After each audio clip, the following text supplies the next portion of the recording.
Volta com você que se liga aqui no LAC Concursos, a gente continua o nosso Projeto Magistério. E a gente continua a análise de novos temas nas aulas de História.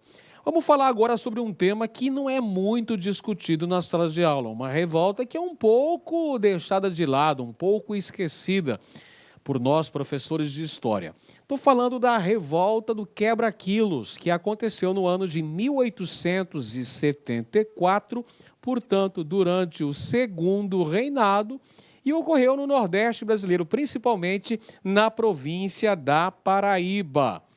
Essa revolta teve como causas principais a tentativa de modernização feita pelo Império, com a imposição de um novo sistema métrico. Um novo sistema métrico que visava colocar o Brasil nos rumos do progresso. Adoção de um novo sistema métrico decimal no Brasil, que acabou provocando a revolta de grupos livres pobres contra o governo. Esses grupos protestavam não apenas contra a imposição desse novo sistema métrico decimal, mas também protestavam contra os novos impostos cobrados sobre as atividades comerciais. Nessa revolta, se digladiaram de um lado os populares e de outro as instituições governamentais. Vamos conferir então uma questão relativa a isso.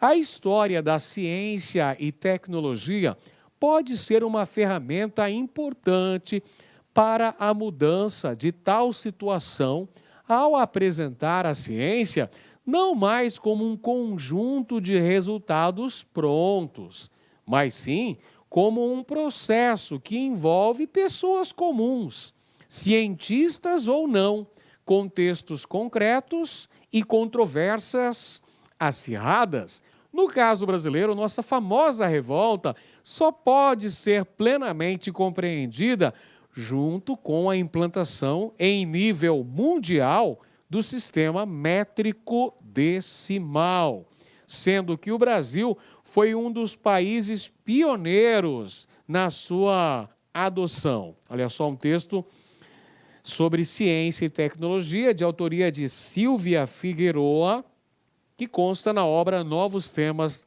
nas Aulas de História, falando sobre a implantação de um novo sistema de pesos e medidas, o sistema métrico decimal, dizendo inclusive que o Brasil foi um dos países pioneiros nessa padronização mundial de pesos e medidas. Mas isso acabou gerando uma violenta reação por parte de populares que não concordavam com essa mudança e também não concordavam com os pesados impostos que eram obrigados a pagar.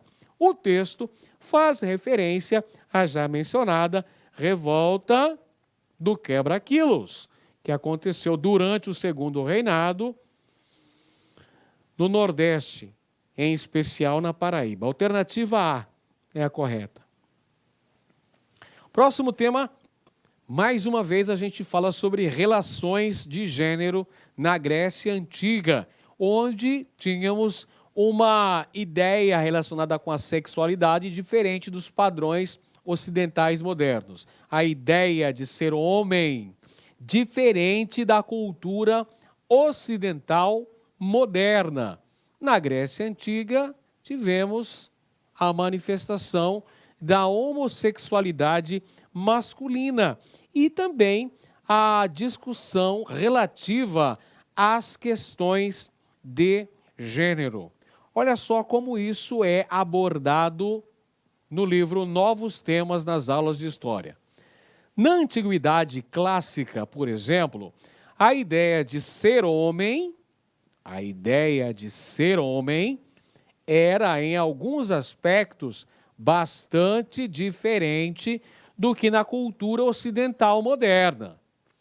As relações sexuais entre um homem adulto e um jovem, geralmente inferior na hierarquia social, eram frequentes e bem aceitas na civilização greco-romana. O mais velho era visto como sexualmente ativo e mestre do mais novo, que, por sua vez, deveria ser condescendente e passivo durante essa fase da vida. Esse é um texto que consta no livro Novos Temas nas Aulas de História, é justamente o capítulo relativo a gênero, escrito pela Carla Pinsky. O trecho mostra a importância de se trabalhar com as questões de gênero nas aulas de história, pois é preciso, alternativa A, familiarizar os alunos com as ideias sobre masculinidade e feminilidade, de forma a reforçar as convenções e regras sociais e reagir às mudanças. Não, é justamente o contrário. Alternativa B, mostrar aos alunos que a ideia de gênero deturpou o sentido mais correto do sexo biológico como definidor de identidades e papéis sociais. Alternativa C, resgatar a ideia de que ser homem e ser mulher são concepções atemporais que não se alteram ao longo do tempo, determinadas por características naturais. Muito pelo contrário, temos mudanças ao longo do tempo. Letra D, ensinar aos estudantes que existem as relações sexuais naturais que devem ser aceitas socialmente e as artificiais que devem ser questionadas, criticadas. Justamente o contrário, deve-se combater esse preconceito. E a alternativa E, capacitar os estudantes para perceber a historicidade e as transformações de concepções, mentalidades, práticas e formas de relações sexuais.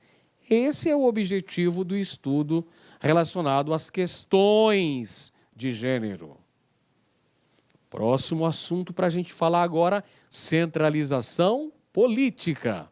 Centralização política, o processo de formação dos estados nacionais modernos se deu durante a chamada Baixa Idade Média, período em que tivemos a debilitação do poder da nobreza feudal, ao mesmo tempo em que ocorria uma expansão do poder, a concentração do poder nas mãos do rei, que foi alcançada mediante a aliança estabelecida entre o rei e a burguesia, aquele contexto histórico de ascensão econômica da burguesia.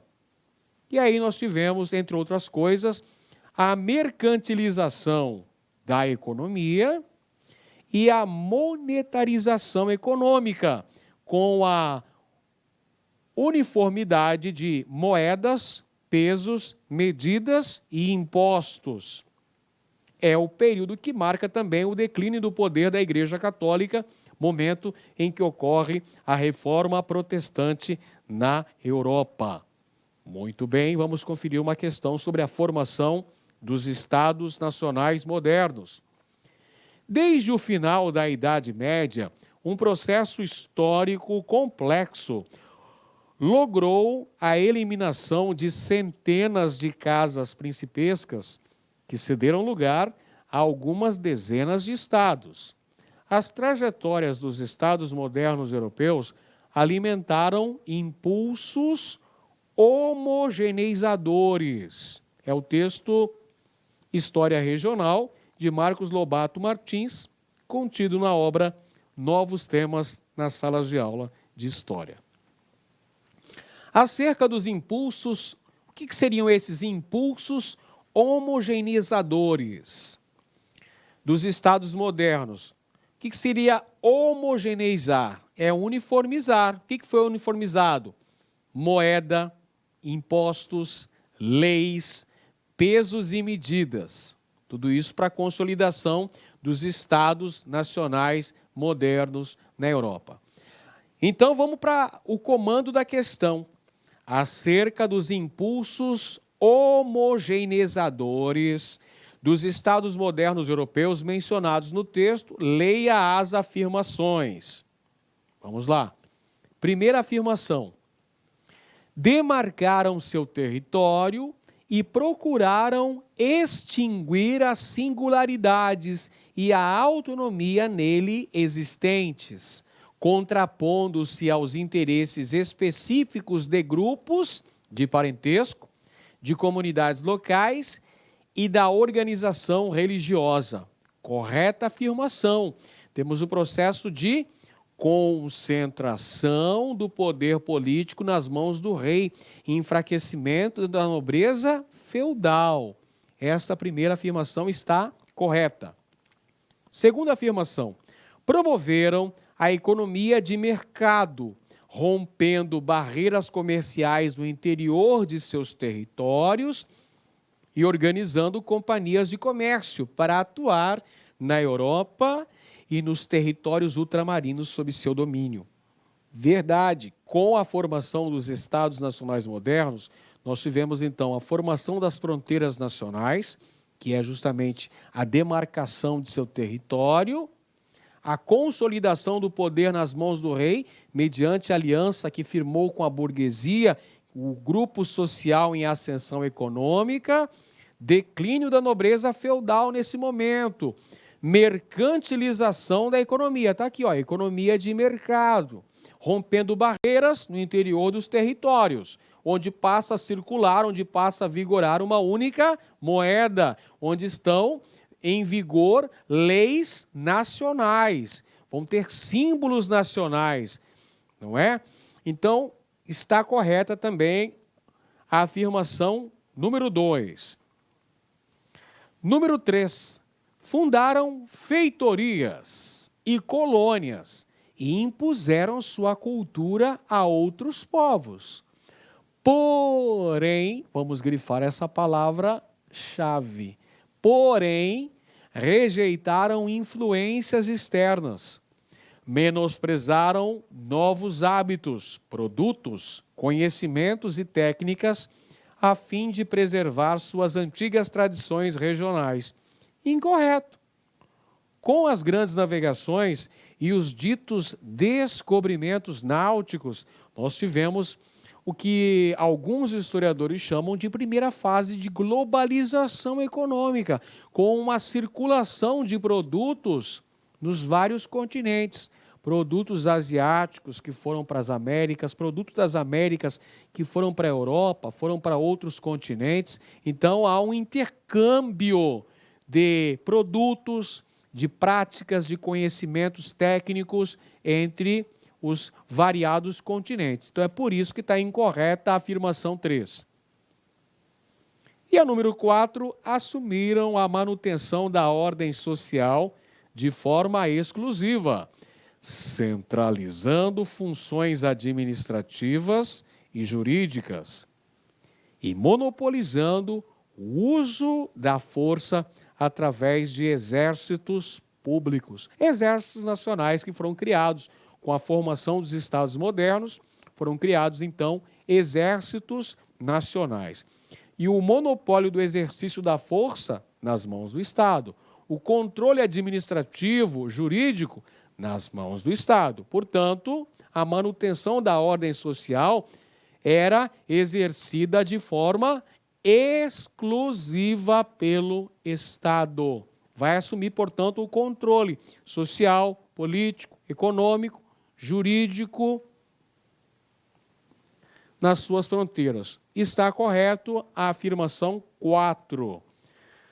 São corretas as afirmações contidas nos itens 1, 2 e 4. A alternativa correta, portanto, letra D de dado.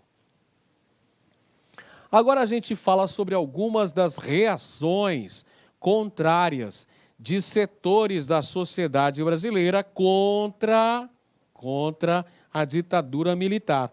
Vários setores da sociedade protestaram ao longo dos 21 anos de duração do regime militar ou ditadura militar brasileira, nós tivemos vários setores da sociedade que protestaram, vários setores que promoveram reações contrárias a esse predomínio. Exemplo, a luta armada,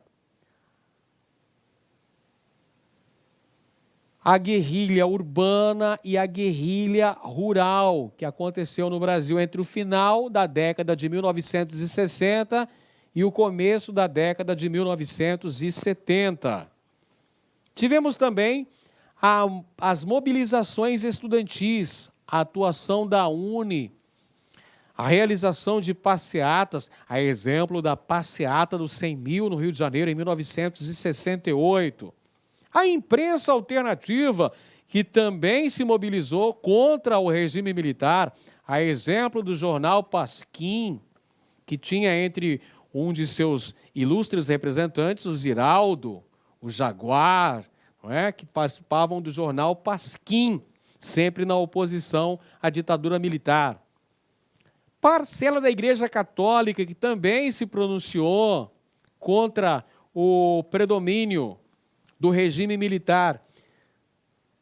Mobilizações realizadas pelos trabalhadores, as greves operárias que aconteceram em Osasco, em São Paulo, em Contagem, Minas Gerais, as greves na década de 70 no ABC Paulista, as lutas pela campanha das diretas já, em meados da década de 80, a ação da ABI, Associação Brasileira de Imprensa, da CNBB, a CNBB, a Conferência Nacional dos Bispos do Brasil, as denúncias feitas pela Anistia Internacional à ONU. Todos esses são movimentos que retratam muito bem a oposição de setores da sociedade brasileira ao regime militar. Vamos lá para a questão sobre esse assunto. Dentro de um contexto marcado pela existência de apenas 2 partidos políticos, você sabe que durante boa parte do regime militar vigoraram apenas 2 partidos no Brasil. A Arena, partido de sustentação do regime, Aliança Renovadora Nacional, e o MDB, Movimento Democrático Brasileiro, que era a oposição consentida.